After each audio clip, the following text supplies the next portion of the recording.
Hello everyone, welcome to our YouTube channel. Myself Annie. और आज की वीडियो में हम बात करेंगे मोटिवेशन के बारे में, अभिप्रेरणा के बारे में।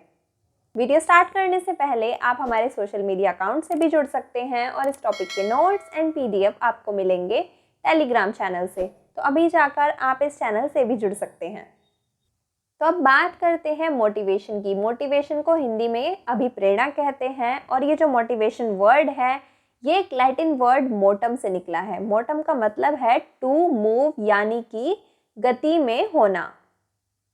तो मोटिवेशन एक इंटरनल प्रोसेस है, एक इंटरनल एनर्जी है, जिसकी वजह से हम क्या करते हैं, कोई भी काम शुरू करते हैं, उस काम को लगातार करते रहते हैं और जब तक करते हैं तब तक कि हमारा गोल अचीव ना हो जाए।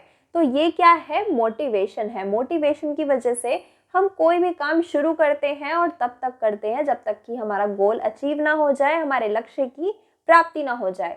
मोटिवेशन एक जुनून है हमारे अंदर लक्ष्य को प्राप्त करने के लिए, किसी भी चीज़ को हासिल करने के लिए।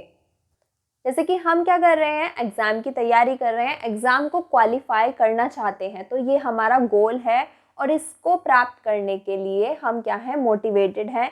इसके लिए हम लगातार तैयारी कर रहे हैं। पहले दिन से हमने शुरुआत की सीटेट के एग्ज़ाम की तैयारी करनी और लगातार इसकी तैयारी कर रहे हैं।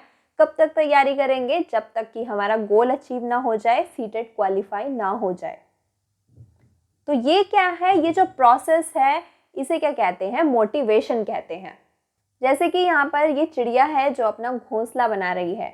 ये बहुत दूर दूर जाकर तिनके इकट्ठे करती है, तिनके इकट्ठे कर कर इस तरह से अपना घोंसला बनाती है। तो ये इतनी मेहनत क्यों कर रही है, इतनी छोटी सी चिड़िया इतनी मेहनत कर रही है, क्योंकि इस चीज़ के लिए ये क्या है, मोटिवेटेड है, अभिप्रेरित है कि इसे ये घोंसला बनाना है।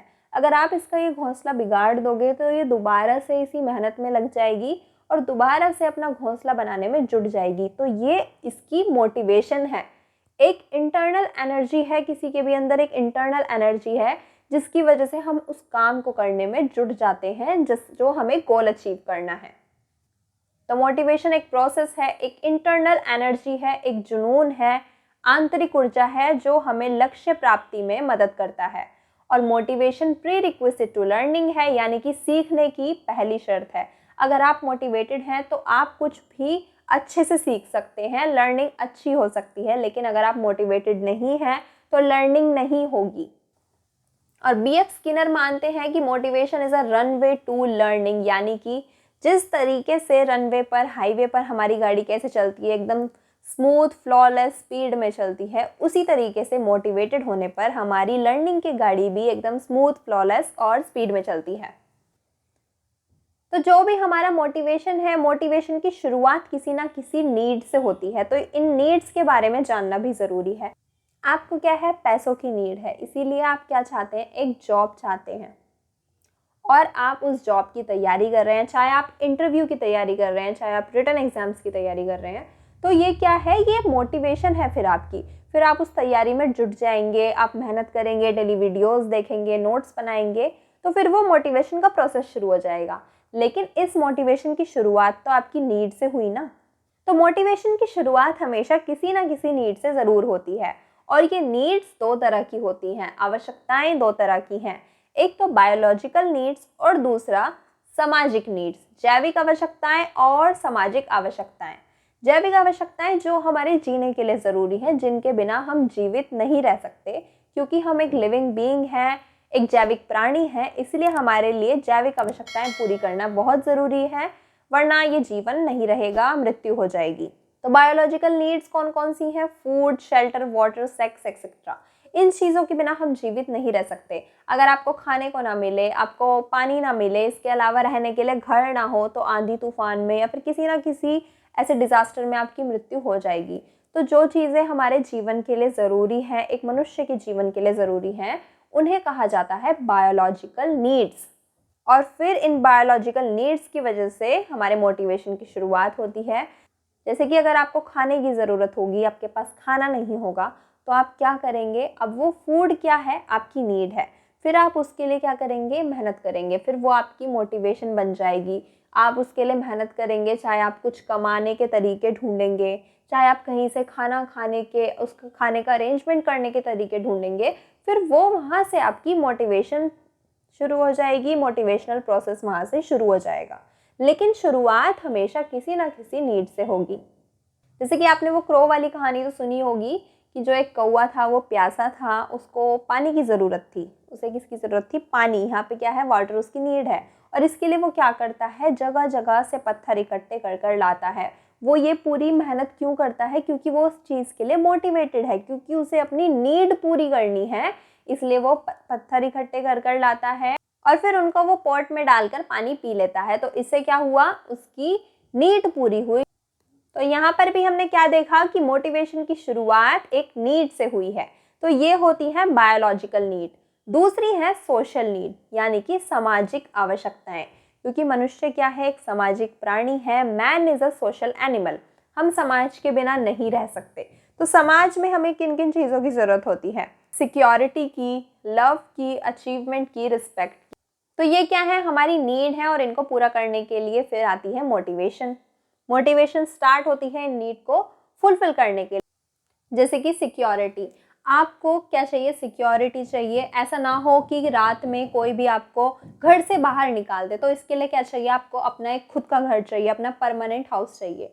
यहाँ पे शेल्टर है, बायोलॉजिकल नीड है कि आपके पास एक छत है, चाहे वो कैसी भी है, झोपड़ी है या रेंट का घर है। लेकिन जब सोशल नीड की बारी आएगी तो मतलब आपको सिक्योरिटी चाहिए, उसमें पूरी सुरक्षा चाहिए कि वो घर आपका हो, आपको कोई भी कभी भी उसमें से निकाल ना सके। तो इसके लिए आप क्या करेंगे? अपना घर खरीदेंगे। घर खरीदने के लिए आप क्या करेंगे? जॉब करेंगे, पैसे इकट्ठे करेंगे और फिर कहीं ना कहीं से घर का अरेंजमेंट होगा।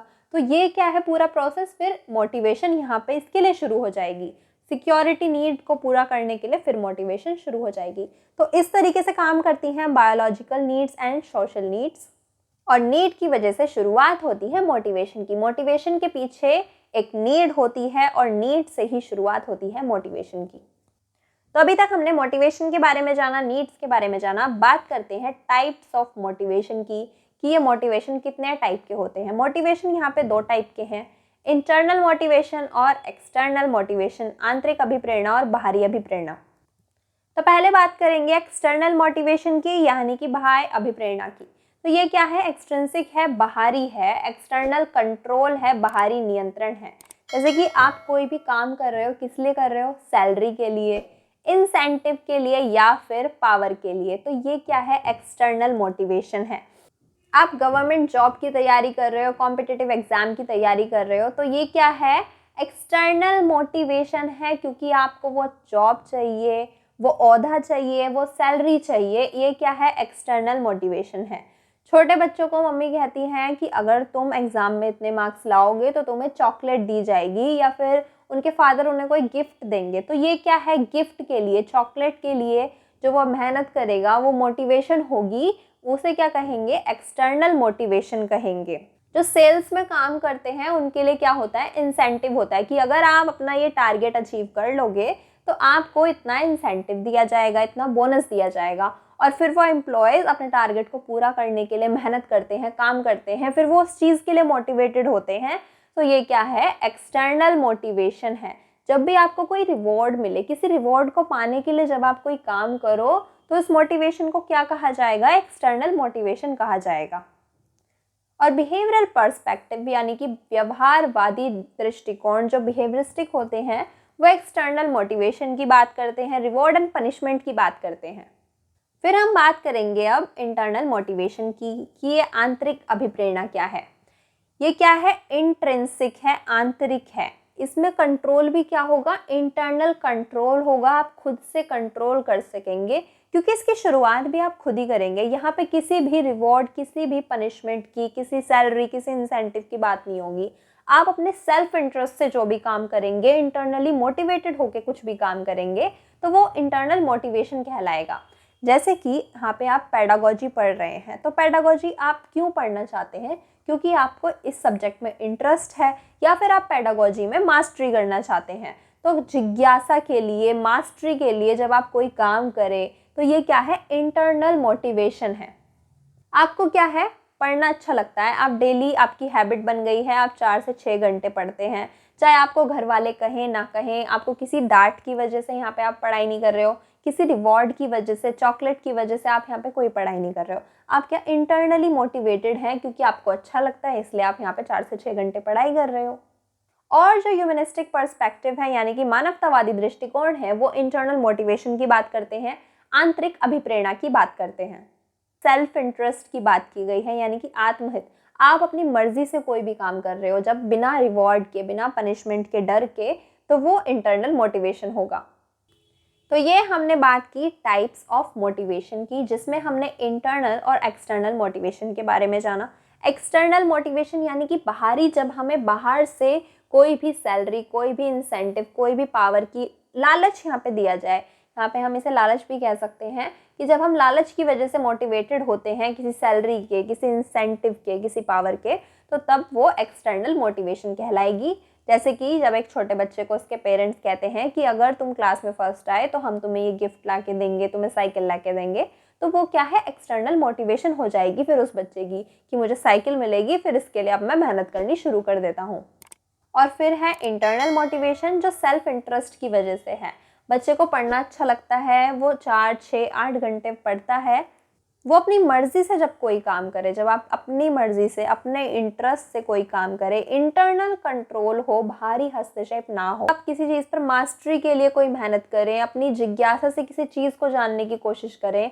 जैसे कि कुछ लोग हैं जो साइकोलॉजी पढ़ना चाहते हैं क्योंकि वो जानना चाहते हैं, वो ह्यूमन बिहेवियर के बारे में स्टडी करना चाहते हैं। ज़रूरी नहीं है कि वो यहाँ पर सीटेट की ही तैयारी कर रहे हो या फिर किसी और टीचिंग एग्ज़ाम की तैयारी कर रहे हो, क्योंकि उनकी जानने की इच्छा है, इसलिए वो यहाँ पर पेडागोजी या फिर साइकोलॉजी पढ़ रहे हैं। तो ये क्या है, इंटरनल मोटिवेशन है उनकी।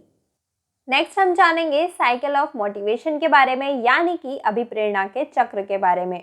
और यहाँ पे साइकिल की शुरुआत होती है, जो फर्स्ट स्टेप है वो है नीड। जैसे कि हमने पहले भी जाना था कि मोटिवेशन की शुरुआत किसी ना किसी नीड से होती है, तो यहाँ पर जो अभिप्रेरणा चक्र है उसकी शुरुआत भी किससे है, यहाँ पर नीड से बताई गई है कि नीड से ही आपके मोटिवेशन की शुरुआत होती है। किसी ना किसी आवश्यकता से ही मोटिवेशन की शुरुआत होती है, और वो आवश्यकता जैविक भी हो सकती है और सामाजिक भी हो सकती है।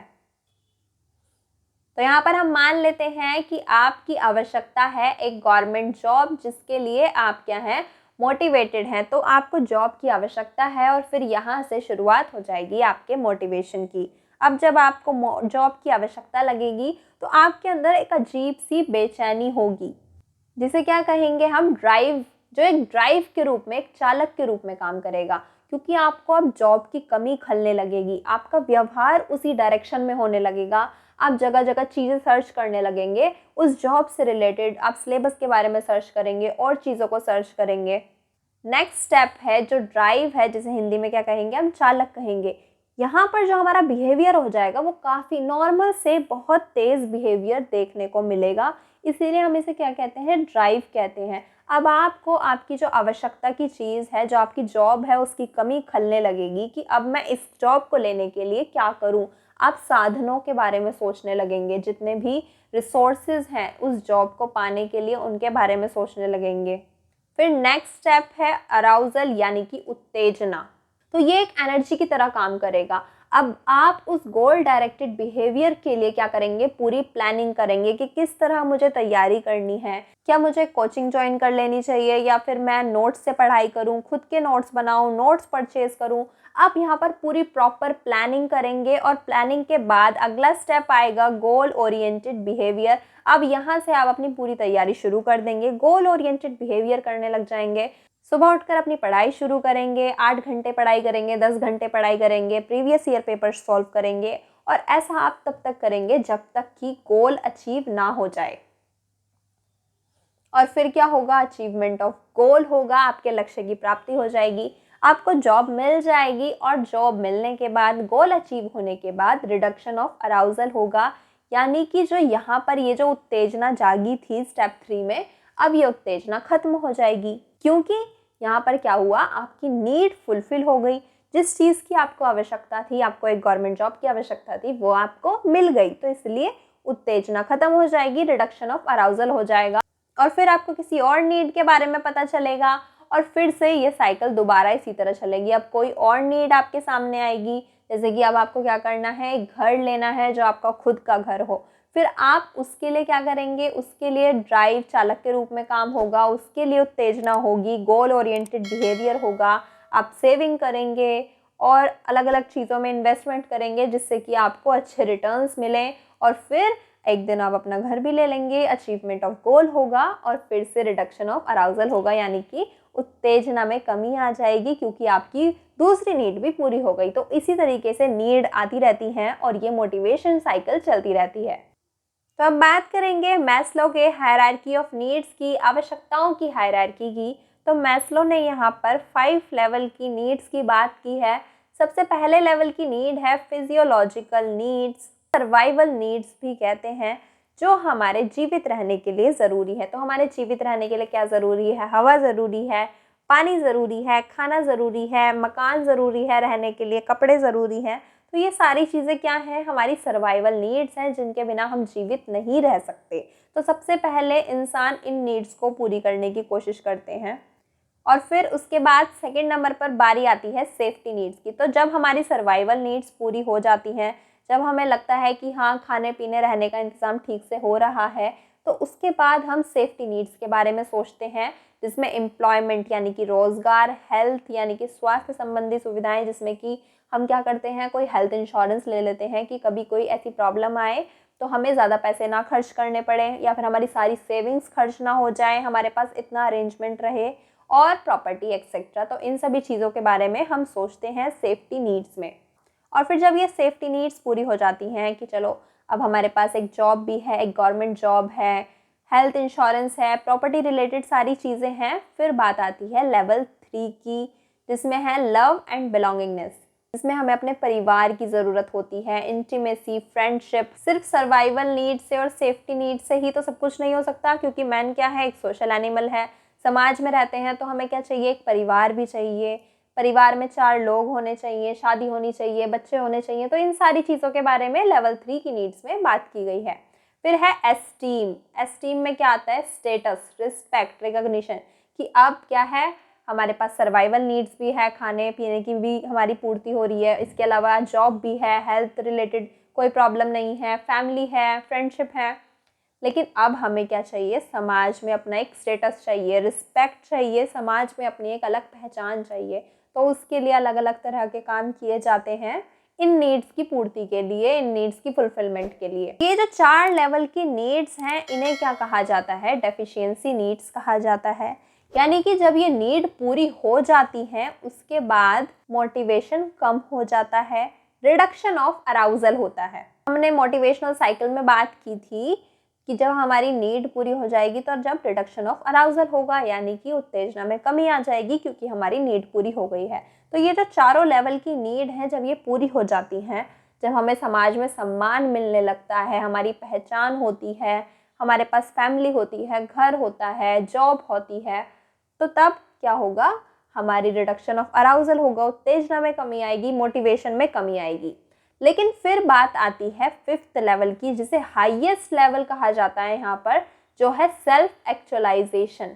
यहाँ पर बात आती है हु एम आई। इस लेवल तक बहुत ही कम लोग पहुँच पाते हैं, लगभग 2% लोग ही यहाँ तक पहुँच पाते हैं। जब हम खुद का अस्तित्व जानने की कोशिश करते हैं, मैं हूँ कौन, मेरा रोल क्या है यहाँ पे, मैं किस लिए हूँ, किस लिए मैंने सारी ज़िंदगी ये सब किया। तो इसके लिए लोग बहुत कुछ करते हैं, हिमालय पर जाते हैं, ध्यान लगाते हैं, मेडिटेशन, ये सारी चीज़ें होती हैं। मतलब यहाँ पर खुद को जानने की कोशिश करते हैं कि मेरा आखिर में अस्तित्व है क्या। सेल्फ एक्चुअलाइजेशन की बात होती है लेवल 5 में, जहाँ पर बहुत ही कम लोग जा पाते हैं।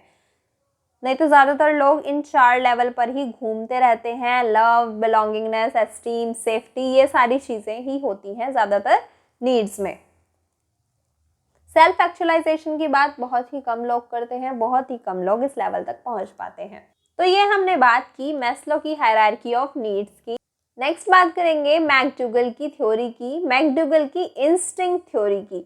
यहाँ पर इन्होंने 14 इंस्टिंक्ट्स की बात की गई है, जो 14 इमोशंस से रिलेटेड हैं, 14 इमोशंस से एसोसिएटेड हैं। तो ये पूरी लिस्ट है 14 इंस्टिंक्ट की। जैसे कि कॉम्बैट से क्या है, एंगर जुड़ा हुआ है, रिपल्शन से हेट, डिस्गस्ट जुड़ा हुआ है, तो इसी तरीके से ये सारे 14 इंस्टिंक्ट्स दिए गए हैं जिनसे इमोशन एसोसिएटेड हैं। तो ये मोटिवेशन की इम्पोर्टेंस क्या है, क्यों मोटिवेशन ज़रूरी है, क्यों अभिप्रेरणा ज़रूरी है।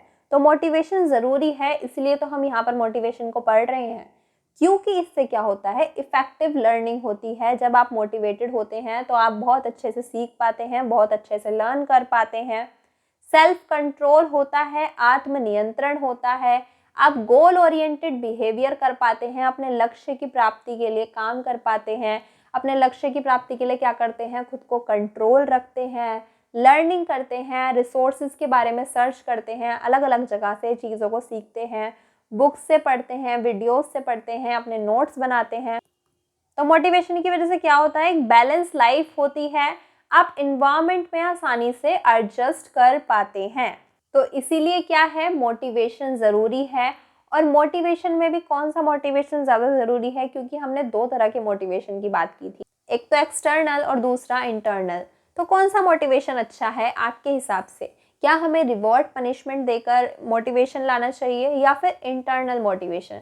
तो इंटरनल मोटिवेशन बेस्ट है, हमें बच्चों को इंटरनल मोटिवेशन द्वारा मोटिवेट करना चाहिए। इंटरनली मोटिवेट होने पर हमें ज़्यादा आउटपुट देखने को मिलते हैं।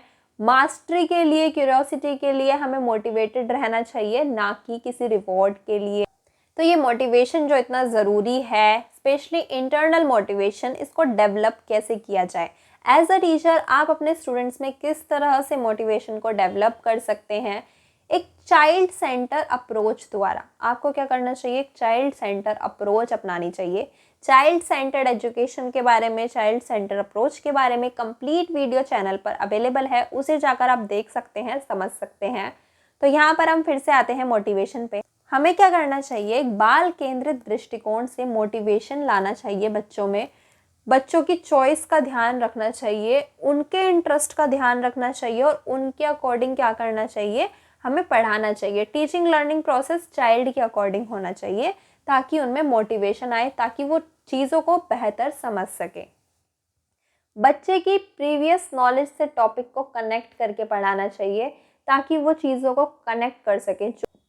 जो भी उसके मिसकंसेप्शन है वो दूर हो सकें। ज़्यादा से ज़्यादा डिस्कशन करना चाहिए, उसकी क्यूरियोसिटी को डेवलप करना चाहिए, जिज्ञासा को विकसित करना चाहिए। हमें बच्चों को क्लास में डर के माहौल में नहीं रखना चाहिए, उन्हें क्वेश्चन पूछने के लिए इनकरेज करना चाहिए, ताकि वो अपने डाउट्स को सॉल्व कर सकें। और ये सारी चीज़ें हमें कैसे करनी चाहिए, अट्रैक्टिव TLM से।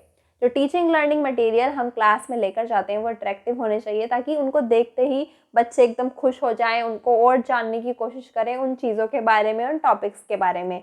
इसके साथ ही ऑडियो विजुअल एड्स का भी यूज़ किया जाना चाहिए, क्योंकि क्या है, डाइवर्सिटी है, अलग अलग तरह के बच्चे होते हैं। हम इंक्लूसिव एजुकेशन की बात करते हैं, डिफ्रेंशिएटेड इंस्ट्रक्शन की बात करते हैं, तो यहाँ पर ऑडियो विजुअल एड्स बहुत ज़रूरी हैं, ताकि सभी को आसानी से समझ आ सके। हमें क्या करना चाहिए, किसी वीडियो की हेल्प से, किसी पिक्चर की हेल्प से समझाने की कोशिश करनी चाहिए, क्योंकि इससे क्या होता है, ऑल सेंसेस इन्वॉल्व होते हैं। सेंसेस इन्वॉल्व होने से बच्चे बेहतर समझते हैं। क्लास का माहौल डेमोक्रेटिक बनाना चाहिए, ऐसा नहीं होना चाहिए कि सिर्फ टीचर ही बात करे, टीचर ही समझाए, टीचर ही बोले। बच्चों को भी वहाँ पर इक्वल अपॉर्चुनिटी मिलनी चाहिए, हर बच्चे को बोलने का पूरा मौका मिलना चाहिए, अपनी बात रखने का मौका मिलना चाहिए, और जहाँ तक हो सके पॉजिटिव रीइंफोर्समेंट दिया जाना चाहिए।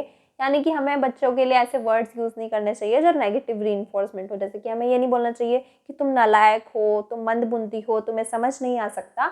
इस तरह की चीज़ें यूज़ नहीं करने चाहिए, सकारात्मक पुनर्बलम देना चाहिए, यानी कि पॉजिटिव वर्ड्स का यूज़ करना चाहिए बच्चों को अप्रिशिएट करने के लिए, रीइंफोर्स देने के लिए, और गिव देम फीडबैक। हमें उन्हें प्रतिपुष्टि देनी चाहिए, उनके पूरी प्रोग्रेस के बारे में उन्हें क्लियरली बताना चाहिए, ताकि उन्हें पता चल सके कि उनकी कमी कहाँ है और उन्होंने अच्छा कहाँ परफॉर्म किया है, ताकि वो इस चीज़ से मोटिवेटेड हों कि अच्छा मेरी यहाँ पर कमी है, तो अब मैं इस कमी को दूर करके रहूँगा। तो फिर क्या होगी, लर्निंग और अच्छे से होगी, वो और ज़्यादा मोटिवेटेड होंगे। और अगर आप उन्हें बताएंगे कि हाँ आपने इस बार बहुत अच्छा परफॉर्म किया है, इससे भी उन्हें क्या मिलेगी, मोटिवेशन मिलेगी। उन्हें प्रॉपर फीडबैक देना चाहिए कि ये चीज़ें तुम्हारे पॉजिटिव पॉइंट्स हैं, ये नेगेटिव पॉइंट्स हैं, इनमें तुम इस तरीके से सुधार कर सकते हो।